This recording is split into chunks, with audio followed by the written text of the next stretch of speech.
The price of health care is one of the most punishing costs for families and for businesses and for our government.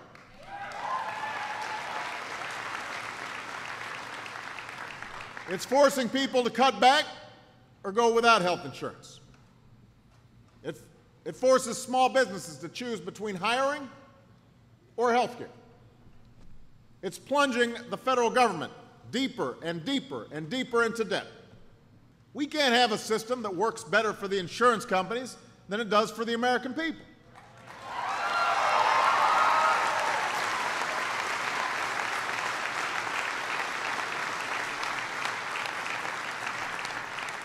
We need to give families and businesses more control over their own health insurance, and that's why we need to pass health care reform. Not next year, not 5 years from now, not 10 years from now, but now.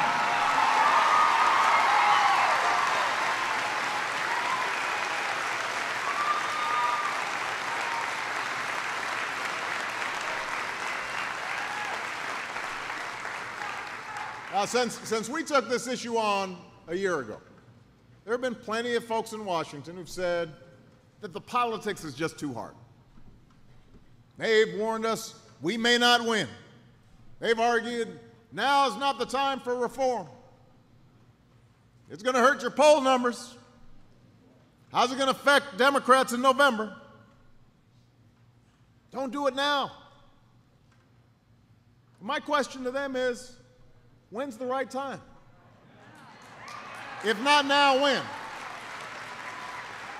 If not us, who? Think about it. We've been talking about health care for nearly a century. I'm reading a biography of Teddy Roosevelt right now. He was talking about it. Teddy Roosevelt. We have failed to meet this challenge during periods of prosperity and also during periods of decline. Some people say, well, don't do it right now because the economy's weak. When the economy was strong, we didn't do it. We've talked about it during Democratic administrations and Republican administrations. I got all my Republican colleagues out there saying, well, no, we want to focus on things like cost. You had 10 years. What happened? What were you doing? So what should I tell these Americans? That Washington's not sure how it will play in November? That we should walk away from this fight? Or do something, do something like some on the other side of the aisle have suggested? Well, we'll do it incrementally. We'll take baby steps. We'll do, well, so they want me to pretend to do something that doesn't really help these folks. We have debated health care in Washington for more than a year. Every proposal has been put on the table. Every argument has been made. I know a lot of people view this as a partisan issue, but both parties have found areas where we agree. What we've ended up with is a proposal that's somewhere in the middle, one that incorporates the best from Democrats and Republicans, best ideas. Think about it along the spectrum of how we could approach health care. On one side of the spectrum, there were those at the beginning of this process who wanted to scrap our system of private insurance and replace it with a government-run health care system like they have in some other countries.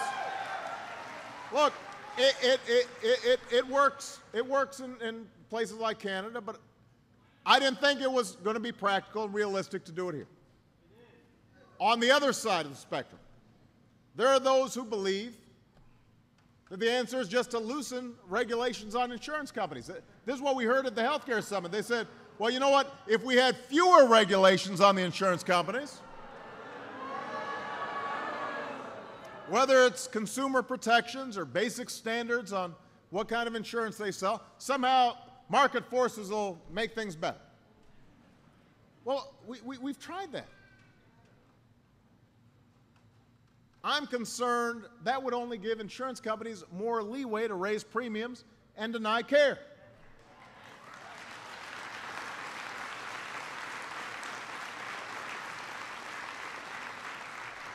The bottom line is, I don't believe we should give government or insurance companies more control over health care in America. I believe it's time to give you, the American people, more control over your own health insurance.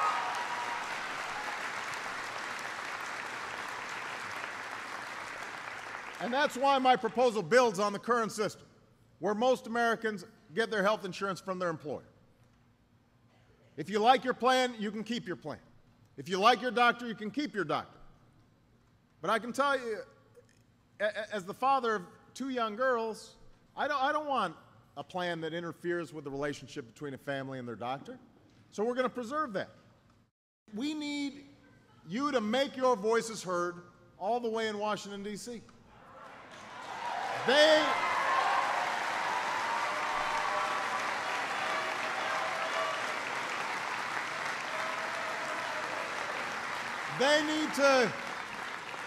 They need to hear your voices, because right now the Washington echo chamber is in full throttle.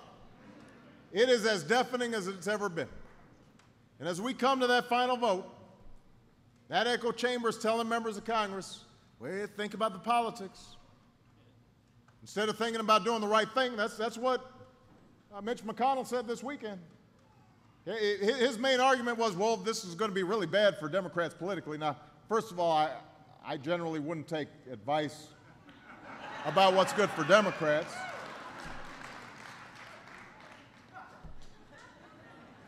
But setting aside that, that's not the issue here. The issue here is not the politics of it. But that's what members of Congress are hearing right now on the cable shows and in the sort of the gossip columns in Washington. It's telling Congress comprehensive reforms failed before. Remember what happened to Clinton? It may just be too politically hard. Yes, it's hard. It is hard. That's because health care is complicated. Health care is a hard issue. It's easily misrepresented. It's easily misunderstood. So it's hard for some members of Congress to make this vote. There's no doubt about that. But you know what else is hard? What Leslie and her family are going through, that's hard.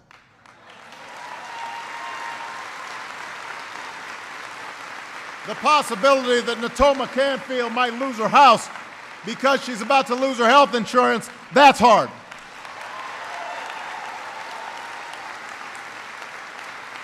Laura Klinska up in Green Bay having to worry about her cancer and her debt at the same time. Trying to explain that to her kids, that's hard.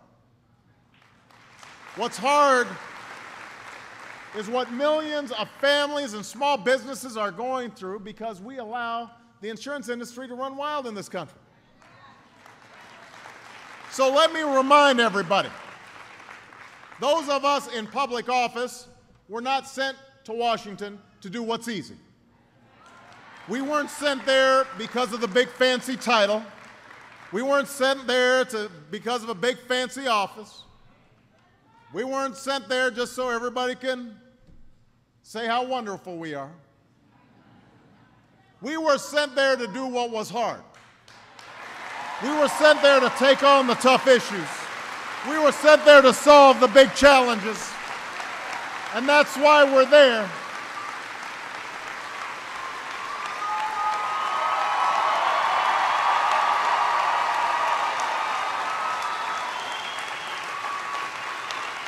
And at this moment, we are being called upon to fulfill our duty to the citizens of this nation and to future generations. So I'll be honest with you. I don't know how passing health care will play politically, but I do know that it's the right thing to do. It's right for our families. It's right for our businesses. It's right for the United States of America. And if you share that belief, I want you to stand with me and fight with me. And I ask you to help us get us over the finish line these next 2 weeks. The need is great. The opportunity is here. Let's seize reform. It's within our grasp. Thank you very much, everybody. God bless.